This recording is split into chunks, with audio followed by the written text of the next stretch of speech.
12th में हम क्या कर रहे थे, dissolution of a partnership firm. तो हमने यहाँ पे पढ़ा था डिसोल्यूशन ऑफ पार्टनरशिप फर्म के फर्स्ट क्वेश्चन में किस तरीके से हम क्या करते हैं, ट्रीटमेंट करते हैं। तो हमने क्या पढ़े थे, 3 अकाउंट इसमें हमें बनाने पड़ेंगे। First is realisation account, second is capital account and third is cash या बैंक अकाउंट। तो यहाँ पे एक क्वेश्चन देख लेते हैं, हमें क्या कह रहे हैं। क्या यहाँ पे है, सबसे पहले हमें पता ही है कि इसमें हमें क्या बनाना पड़ेगा, डिसोल्यूशन के समय पर रियलाइजेशन अकाउंट। तो रियलाइजेशन अकाउंट के यहाँ पर डेबिट में ये क्या होता है, एक नॉमिनल अकाउंट होता है।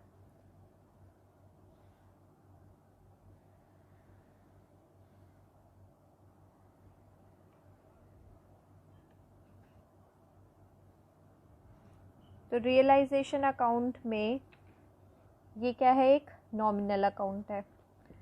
तो यहाँ पे देखो, सबसे पहले हम क्या करते हैं, रियलाइजेशन अकाउंट में जो भी हमारे पास एसेट्स होती है बैलेंस शीट के अंदर, जितनी भी हमारी एसेट्स बैलेंस शीट में गिवन है, इन सब को रियलाइज्ड कर लेते हैं और इनकी बैंक या इनकी कैश में वैल्यू देख लेते हैं। तो यहाँ पे देखो, स्टॉक, कैश और बैंक को छोड़कर बाकी सारा अमाउंट डाला जाता है, वो एसेट्स डाली जाती है जिनसे हमें कैश रियलाइज हो सकता है, मनी मिल सकती है, तो रिकवर हो सकती है जिससे मनी। अब देखो, स्टॉक है आपके पास 19,800 का, आप अपना बिजनेस बंद करेंगे तो क्या आपको स्टॉक से वैल्यू रिसीव हो सकती है, हो सकती है। तो ऐसे सिचुएशन में ये जो स्टॉक आपको दे रखे 19,800, इसकी वैल्यू को हम रियलाइज कर लेंगे। तो यहाँ पे देखो, जो भी हमारी एसेट्स है उसको हम क्या करते जाएंगे, रियलाइज करते जाएंगे। तो देखो, अगर आपके पास स्टॉक अकाउंट बना होगा, बना तो होगा ही लेजर में, तो स्टॉक अकाउंट का आपको यहाँ पे एसेट्स में दे रखा है। तो एसेट्स में दे रखा है, इट मीन्स कि डेबिट बैलेंस होगा, टू बैलेंस ब्रॉट डाउन, कितने का है, 19,800। अब मैं आपको ये कह रही हूँ कि हम बिजनेस को बंद कर रहे हैं, इस अकाउंट को बंद कर दो। तो आप इस अकाउंट को बंद करने के लिए इसका अमाउंट कहाँ पे ट्रांसफ़र कर देंगे, क्रेडिट में। नाम क्या डालेंगे, वो हम डाल देंगे रियलाइजेशन। यानी स्टॉक जो कि डेबिट है, अगर इस अकाउंट को आपको बंद करना है तो आप उसको क्रेडिट कर देंगे, ठीक है, रियलाइजेशन अकाउंट में ट्रांसफ़र कर देंगे। तो यहाँ से देखो, ये रियलाइजेशन अकाउंट में ये 19, यहाँ पे स्टॉक 19,800, 19,800, इसका मतलब ये अकाउंट आपका बंद हो चुका है। तो स्टॉक का अकाउंट हमने बंद कर दिया और हमें ये अमाउंट कहाँ डालना है, रियलाइजेशन अकाउंट में। तो यहाँ पे हम डाल देते हैं हमारे स्टॉक का अमाउंट कितना है, 19,800। नेक्स्ट है आपका डेटर्स। डेटर में से प्रोविज़न को लेस कर रखा है। तो देखो, आप कहोगे कि डेटर है, डेटर से पैसे आपको रियलाइज़ हो सकते हैं, ऐसा तो है नहीं जिनसे आपको पैसा मिलने वाला है और आप बिज़नेस बंद कर रहे हैं तो आप उससे मांगेंगे नहीं, अमाउंट तो आप मांगेंगे ही। तो क्या डेटर्स को हम 15,000 से दिखाएं या 14,000 से दिखाएं। तो देखो, डेटर जो होता है ये एक अलग अकाउंट होता है और प्रोविज़न एक अलग अकाउंट होता है, क्योंकि हमने 11th क्लास में बनाया था प्रोविज़न अकाउंट अलग से।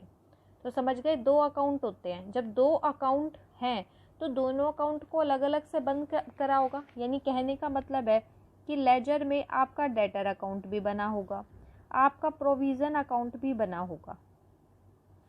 डेटर है तो ये डेबिट बैलेंस होगा, टू बैलेंस ब्रॉट डाउन, और प्रोविज़न का क्या होगा, credit balance, by balance brought down, ये आपका क्रेडिट बैलेंस होगा। तो इसको बंद करेंगे तो इसका अमाउंट यहाँ पर डालेंगे बाय रियलाइजेशन अकाउंट, ठीक है।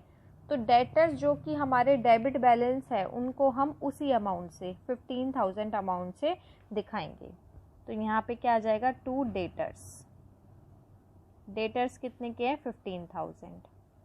और प्रोविज़न जो है वो आपका क्या होता है, यहाँ पे क्रेडिट बैलेंस है आपका, तो इसको उल्टा करेंगे, यहाँ पर कर देंगे प्लस, यहाँ पे कर देंगे डेबिट। तो प्रोविज़न है 1,000, तो प्रोविज़न आपका कहाँ जाएगा, यहाँ पे, by provision for doubtful debts. Debtor पे बना है तो डाउटफुल डेट्स का ही प्रोविज़न होगा। ये प्रोविज़न है आपका 1000 का, ठीक है। ये प्रोविज़न क्या है, एक अलग सेपरेट अकाउंट है, इसलिए हमने सेपरेट बना लिया। Next is joint life policy. Joint life policy account है 4000 का, ठीक है। तो जॉइंट लाइफ पॉलिसी से आपको पैसे रियलाइज होंगे या नहीं होंगे? कोई भी आपने पॉलिसी ले रखी है तो आपको उससे पैसे मिलेंगे, तो मिलेंगे तो यहाँ पे आ जाएगा to joint life policy. Joint life policy का अमाउंट है आपका 4000 का अमाउंट आ जाएगा। नेक्स्ट आपको दे रखा है इन्वेस्टमेंट। इन्वेस्टमेंट से भी हम आपको मनी रियलाइज हो सकती है, कैश मिल सकता है। इन्वेस्टमेंट कितना है, 10,000। Next is furniture. तो फर्नीचर से भी आपको मनी रियलाइज हो सकती है, आप उसे मार्केट में बेच सकते हैं। To furniture 12,000। Next is machinery, और फिर दे रखा है प्रोविज़न फॉर डेप्रिसिएशन। वही बात है, मशीनरी का अलग से अकाउंट होगा, अलग से बंद करना पड़ेगा। प्रोविज़न का अलग से अकाउंट होगा, तो प्रोविज़न को अलग से। तो मशीनरी को हम यहाँ पर रियलाइज करेंगे मनी, मशीनरी 30,000। और प्रोविज़न कहाँ जाएगा, यहाँ। तो यहाँ पे क्या आएगा, by provision for depreciation. Depreciation का प्रोविज़न है आपका 7,000 का। तो ये प्रोविज़न क्या है, एक सेपरेट अकाउंट है। तो हमने जितने भी हमारे एसेट्स हैं वो हमने रिकॉर्ड कर लिए। ये एसेट्स थे और ये इनसे रिलेटेड दो लिंक्ड क्या थे, अकाउंट थे, उन्हें भी हमने क्लोज कर दिया। अब यहाँ पे है हमारी लाइबिलिटीज़। तो लाइबिलिटीज़ को ट्रांसफ़र करेंगे। क्रेडिटर्स 19,000 के हैं, तो बाय क्रेडिटर्स कितने के हैं, 19,000। क्रेडिटर्स के बाद दे रखे हैं bills payable, by bills payable 12,000। Next is loan from Priya, by loan from Priya. Priya से आपने लोन ले रखा है 7,300 का। नेक्स्ट है जॉइंट लाइफ पॉलिसी रिजर्व। देखो आपको ये लगेगा कि आपको ये रिजर्व को ट्रांसफ़र कर देना है, लेकिन ये जॉइंट पॉलिसी रिजर्व जो है वो किससे लिंक्ड है, इस जॉइंट लाइफ पॉलिसी से, इसी से लिंक्ड है। ये अलग से नहीं है रिजर्व, ये कोई जनरल रिजर्व नहीं दे रखा जो आप पार्टनर्स में ट्रांसफ़र कर देंगे। ये इसी जॉइंट लाइफ पॉलिसी का रिजर्व है। तो जब इसी से लिंक्ड है तो हम इसको यहीं पर दिखाएंगे। तो जॉइंट लाइफ पॉलिसी से ही लिंक्ड आपको दे रखा है जॉइंट लाइफ पॉलिसी रिजर्व। तो by joint life policy reserve, इसको हम यहीं पर दिखाएंगे 4,000 का अमाउंट। उसके बाद आपको दे रखे है बैलेंस शीट में कैपिटल्स, उसके लिए हम क्या बना लेंगे, कैपिटल अकाउंट। तो यहाँ पे हमारे पास 3 पार्टनर दे रखे हैं, राम, श्याम और मोहन।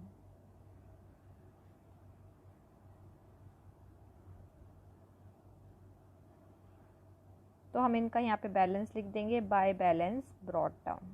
कैपिटल बैलेंस आपको दे रखे हैं 25,000, 10,000 एंड 9,000। अब हमारी जो भी यहाँ तक हमारा जो बैलेंस शीट में था वो हमने कर दिया यहाँ तक। अब हमें जो करना है वो जो भी होगा वो एडिशनल इन्फॉर्मेशन होगी। तो या तो आप एक लाइन छोड़कर कर दो या हल्का सा डॉट लगा लो कि यहाँ से हम एडिशनल स्टार्ट कर रहे हैं। तो देखो एडिशनल इन्फॉर्मेशन में क्या है, the joint life policy is taken by Ram at ₹5,000। अब क्या होता है, जॉइंट लाइफ पॉलिसी जो है वो हमने मार्केट में ना देकर राम ने ही ले ली 5,000 की। तो जॉइंट लाइफ पॉलिसी जो है वो कौन ले रहा है, राम ले रहा है। तो बाय राम, यहाँ क्या लिख देंगे, जॉइंट लाइफ पॉलिसी। राम ले रहा है जॉइंट लाइफ पॉलिसी कितने की, 5,000 की, ठीक है। तो राम ने ले ली जॉइंट लाइफ पॉलिसी और जॉइंट लाइफ पॉलिसी हमारी यहाँ से कितने की हो गई, 5,000 की। नेक्स्ट कह रहे हैं इन्वेस्टमेंट। देखो ज़्यादा भी ले सकता है, कम भी, बस हमें जो अमाउंट दे रखे हैं हमें वो करना है। पहले जितना अमाउंट बैलेंस शीट में था वो दिखाना है, अब जितना अमाउंट आता जाएगा वो दिखाना है। नेक्स्ट है investments are taken by Shyam at 10% discount. कह रहे इन्वेस्टमेंट जो भी है उसके 10% डिस्काउंट पर श्याम ने ले लिया।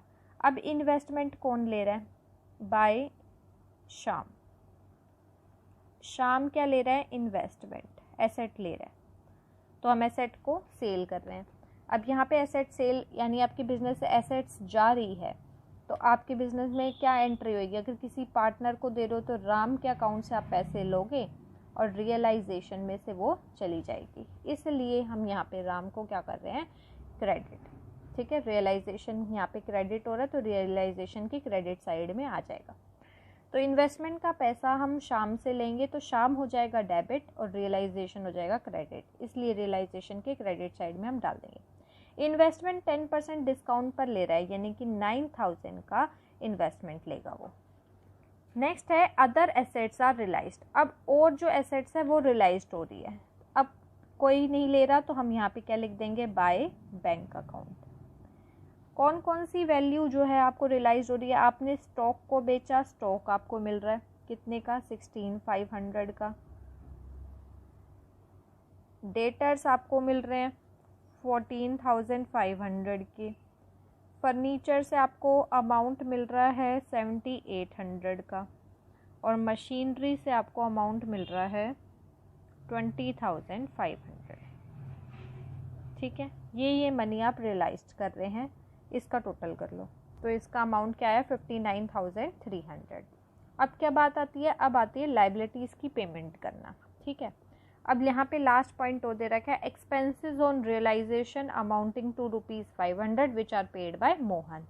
मोहन ने एक्सपेंसेस पे करे। ठीक है, तो मोहन एक्सपेंसेस पे कर रहा है तो यहाँ पे क्या कर देंगे, टू मोहन। ये क्या कर रहा है, एक्सपेंसेस की पेमेंट कर रहा है। कितनी पेमेंट कर रहा है, 500 की। ठीक है, तो रियलाइजेशन पे एक्सपेंसेस दे रखे हैं तो आपकी एंट्री क्या हो जाएगी, realisation account debited to Mohan. आप अभी तो मोहन पे कर रहा है, लेकिन वो पे जब कर रहा है तो उसको अमाउंट, ये जो बिजनेस है उसको इस एक्सपेंसेस का अमाउंट भी मोहन को पे करना पड़ेगा, तो इसलिए हम एंट्री क्या करते हैं, realisation account debited to Mohan, क्योंकि ये एक्सपेंसेस भले ही मोहन पे कर रहा हो लेकिन पे कौन करेगा बाद में, बिजनेस ही करता है। तो 500 रुपीज़ उसके अकाउंट में क्रेडिट करवा दिए गए। अब देखो, अब लाइबिलिटीज़ के बारे में कुछ नहीं कह रखा। जब लाइबिलिटीज़ के बारे में कुछ नहीं कह रखा तो हम लाइबिलिटीज़ की होल पेमेंट कर देते हैं, कंप्लीट पेमेंट। अब आप देखोगे, आप कहोगे ये लाइबिलिटीज़ है, देखो प्रोविज़न आपने बना रखा था, ये कोई लाइबिलिटी नहीं है, आपको प्रोविज़न के लिए कोई पैसा देने की ज़रूरत नहीं है। डेप्रिसिएशन का भी कोई प्रोविज़न नहीं है, आपको अमाउंट देने की ज़रूरत नहीं है। ये रिज़र्व का अमाउंट है, ये भी आपकी लाइबिलिटी नहीं है, यानी ये रिज़र्व प्रोविज़न जो भी आपको दे रखे हैं ये आपकी लाइबिलिटी थोड़ी ना है कि आपको पेमेंट थोड़ी ना करनी है किसी को। आपके लिए लाइबिलिटी है क्रेडिटर्स, बिल्स पेबल और लोन फ्रॉम प्रिया, तो इसकी पेमेंट आप कर देंगे। तो यहाँ पे टू बैंक क्या क्या पे करेंगे आप, क्रेडिटर्स का अमाउंट, बिल्स पेबल का अमाउंट और लोन फ्रॉम प्रिया का अमाउंट, लोन फ्रॉम प्रिया। तो आपका अमाउंट है 19,000, 12,000 और 7,300। तो ये आपका अमाउंट हो गया 38,300। ठीक है, तो ये आपने क्रेडिटर्स की पेमेंट कर दी और तो कुछ आपको नहीं दे रखा। अब हम क्या कर लेंगे, इनका टोटल, और टोटल करने के बाद हम देख लेंगे कि क्या आता है। देखो ये आपकी इनकम साइड है क्योंकि रियलाइजेशन अकाउंट है, तो इनकम साइड बड़ी आएगी तो आपको क्या होगा, प्रॉफिट। अगर डेबिट साइड बड़ी आएगी एक्सपेंसेस का तो आपको क्या होगा, लॉस। इस सिचुएशन में आप देख लेना आपको हो रहा होगा loss, by loss transfer to, और इस लॉस को हम कहाँ ट्रांसफ़र कर देंगे, किन को देंगे, राम, श्याम और मोहन, इन तीनों को लॉस का पैसा दे देंगे। तो आप यहाँ का टोटल करेंगे, ये आपका अमाउंट जो है वो कम आ रहा है और ये ज़्यादा आ रहा है, तो आप लॉस देख लो कितना आता है। तो आपका 6,000 का क्या आ गया, लॉस। अब इस लॉस को हम कहाँ लेके जाएंगे, ये लॉस हमारा ट्रांसफ़र होगा, तो देखो 6000 का अमाउंट है, अभी आप देख लो कैसे कैसे करना है। तो आपका रियलाइजेशन अकाउंट तो बन चुका। अब आपको बनाना है कैपिटल अकाउंट, कंप्लीट करना है, जिसमें से सिर्फ हमने बैलेंस ट्रांसफ़र किया था। अब देखो यहाँ से एडजस्टमेंट हमारी स्टार्ट हुई है, तो यहीं से ट्रांसफ़र होंगे, ऊपर का कुछ ट्रांसफ़र नहीं होगा, सिर्फ यहाँ का ट्रांसफ़र होगा। राम के अकाउंट में है तो राम का यहाँ पे क्रेडिट में डाल रखा है, तो अब आप डेबिट में डालेंगे, सिर्फ ऐसे ही करना है। राम का यहाँ पे क्रेडिट में है तो अब आप डेबिट में डालेंगे। और कहाँ से आ रहा है ये आ रहा है रियलाइजेशन अकाउंट से। राम के डेबिट में कितने 5000, क्योंकि राम से आप 5000 रुपीज़ लेंगे। शाम ने इन्वेस्टमेंट ले ली तो शाम से आप लेंगे। कहाँ से आ रहा है ये रियलाइजेशन अकाउंट से। शाम से कितना अमाउंट ले लेंगे आप 9000, क्योंकि उन्होंने इन्वेस्टमेंट ले ली। बाकी आपका क्या दे रखा है आपको यहाँ पे बैंक में, बैंक का पैसा दे रखा है, तो इसके लिए आपको क्या बनाना पड़ेगा बैंक अकाउंट। बैंक अकाउंट तो यहाँ पे देखो क्रेडिट में है तो यहाँ पे कहाँ आएगा डेबिट में 2। कहाँ से आ रहा है ये आपका रियलाइजेशन अकाउंट से। कितना है 59,300। उसके बाद है लॉस। ये ट्रांसफ़र किसको होता है लॉस, किन को दिया जाएगा राम श्याम मोहन। ये यहाँ पे क्रेडिट में है तो यहाँ पे यहाँ जाएगा।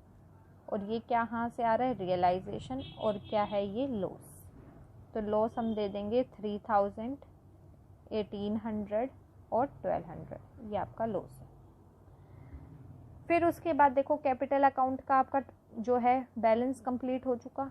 लोन फ्रॉम यहाँ पे आपने बस यहाँ पे जो भी आपको दे रखा है, ये देखो मोहन का और दे रखा है, मोहन के एक्सपेंसेस ये डेबिट में है तो ये हम कहाँ कर देंगे क्रेडिट में बाय रियलाइजेशन।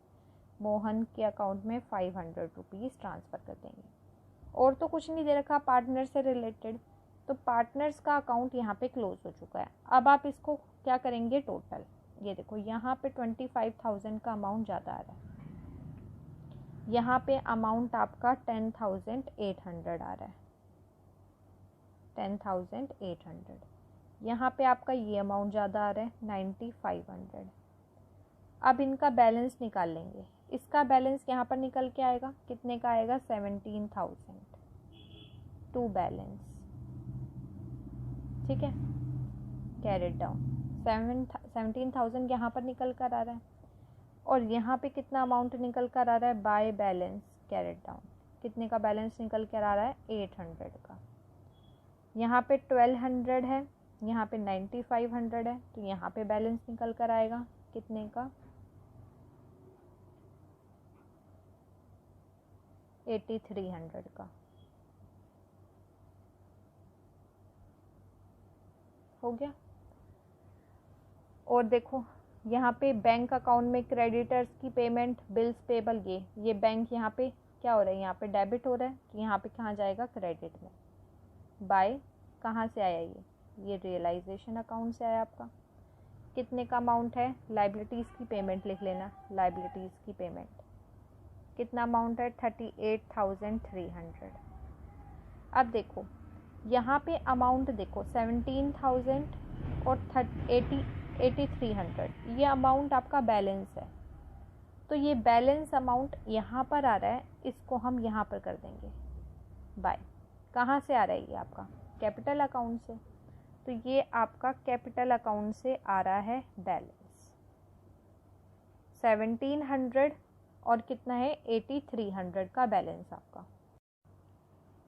तो बैंक अकाउंट में हमने क्या करना है, ये जो राम का अमाउंट दे रखा है इसको हम यहाँ ट्रांसफ़र कर देंगे, मोहन के यहाँ ट्रांसफ़र कर देंगे।